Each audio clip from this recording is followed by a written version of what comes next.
Uma única certeza: nosso recente ontem será diferente do amanhã. Rachamos o tempo, e nossa experiência atual não poderá ser interpretada com antigas lentes. Apenas as nuvens nos reconfortam. Elas continuam, infinitamente mutantes, constantes e indiferentes. Walter Benjamin observou que os combatentes que voltavam das trincheiras da Primeira Grande Guerra estavam mudos, incapazes de contar o que lhes ocorrera.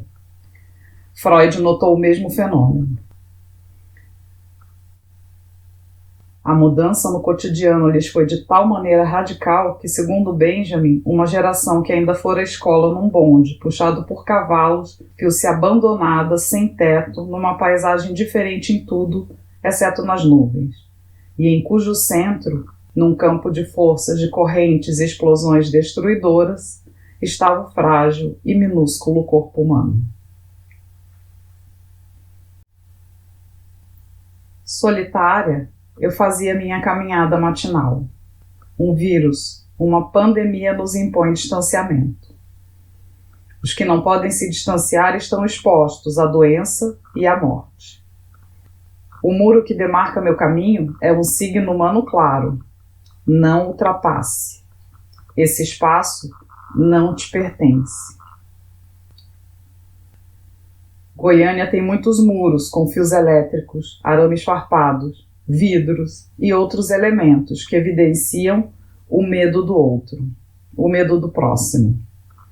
Nesse muro, eu encontro vestígios do toque, do trabalho, do desejo da existência humana. Vestígios insistentes de uma mão infantil. Essa mesma mão a encontramos em Lascaux.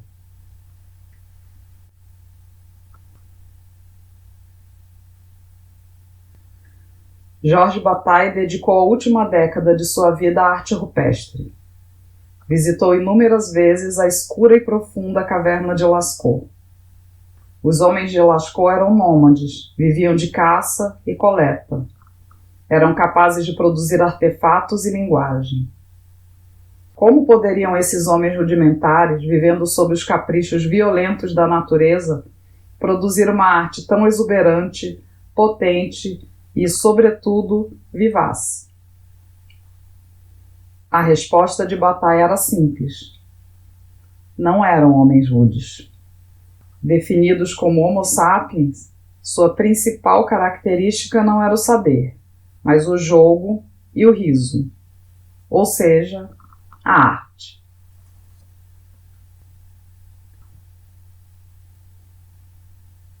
Algo faltava, entretanto. A figura humana quase não tem presença na caverna. Apenas um pequeno desenho de um homem provavelmente moribundo ou já morto. Seu rosto, como tantos outros das representações humanas do Paleolítico, era velado.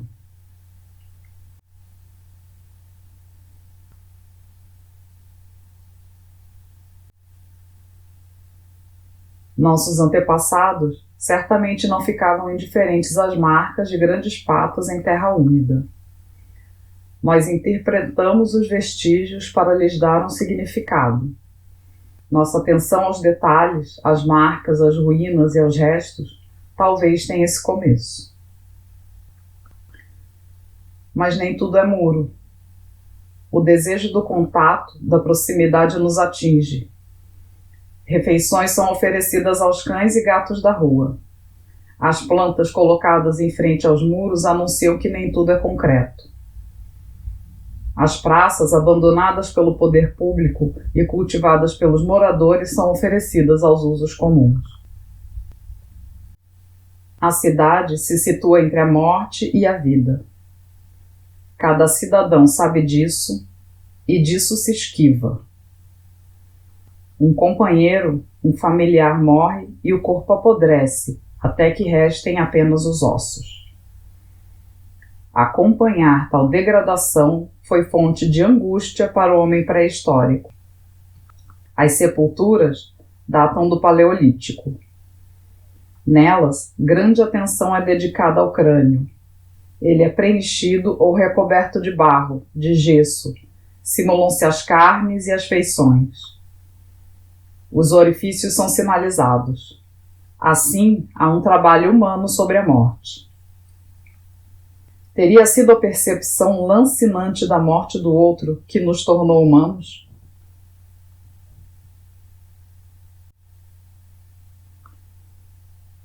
Os artistas se interessam pelos restos, pelos vestígios, por aquilo que é aparentemente insignificante e irrelevante. Talvez porque encontrem aí alguma beleza que deixamos escapar.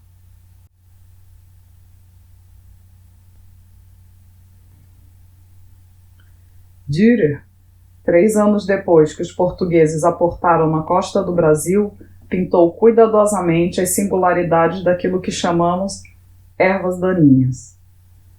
Provocadoras do dano, elas se inserem nos jardins e hortas e tomam o lugar daquilo que consideramos ou útil ou belo. Mas Dürer ignorou isso e as retratou em toda a sua dignidade.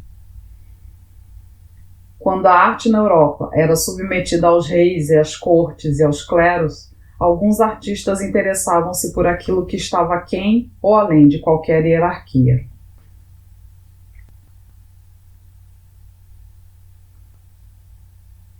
A fixação ao detalhe está também em nosso cotidiano.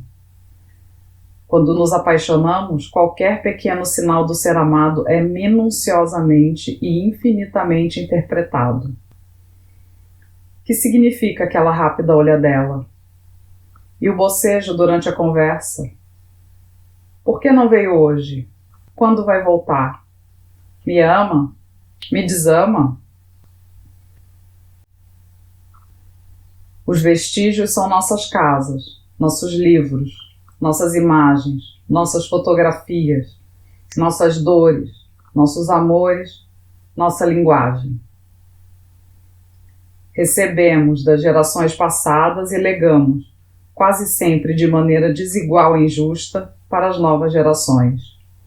São nossa herança e patrimônio. Os vestígios nos obrigam a imaginar. Há distância entre mim e essas imagens. Mas a imagem é uma coisa que não é ela mesma. Essa criança não está aí, tampouco essa velha.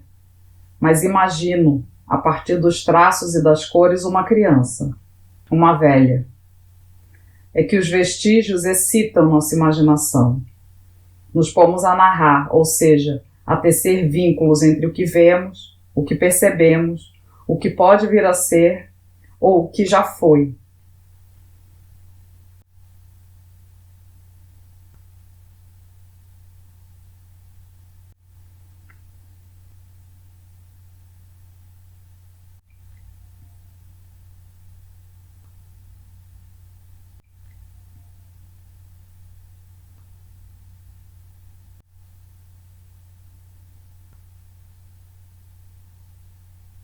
A arte é filha da morte e da imaginação.